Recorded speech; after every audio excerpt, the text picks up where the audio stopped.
Hello everyone, সবাই কেমন আছো? আশা করছি সবাই খুব ভালো আছো। তো তোমাদের সাথে আজকে শেয়ার করবো সমৃদ্ধির অন্নপ্রাশনে পার্ট 2টা।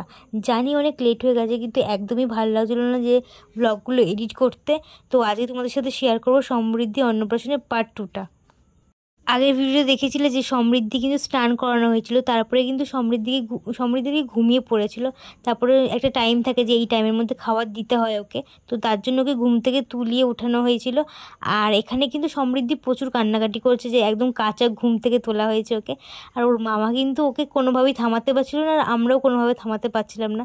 ওর মামা একেবারে নাজেহাল হয়ে গেছে। তারপর যাই হোক করে ওর মামা ওকে মুখে ভাতটা দিল। তো পায়েসটাকে খাইয়েছিল, কারণ আমাদের মেন আর কি পায়েসটাই মেন। ওটা খাওয়ানোর পরে তারপর আর কি মুখে ভাতটা দিয়েছে। তারপরে কিন্তু সমৃদ্ধ দাদানের কোলে গিয়ে একটুখানি থেমেছে আর সুন্দর সুন্দর করে পোজ দিয়ে দিয়ে ফটো তুলছিল।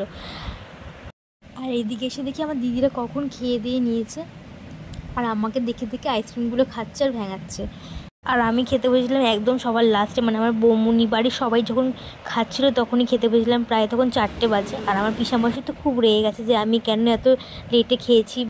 আর তারপরে এই সমৃদ্ধির এই হাসিটা তো মিস করাই যাবে না।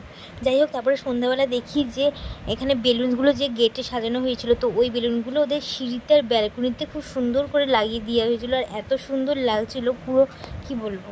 তারপর আমরা রাতের বেলা বাড়ি চলে যাই। আর দাদাকে আমি বলেছিলাম যে কিছু গিফটের আনবক্সিং করার সময় ভিডিও করতে আর কি। তো আমার দাদা যতটুকু পেরেছে ততটুকু তোমাদের দেখানোর চেষ্টা করেছি আমি।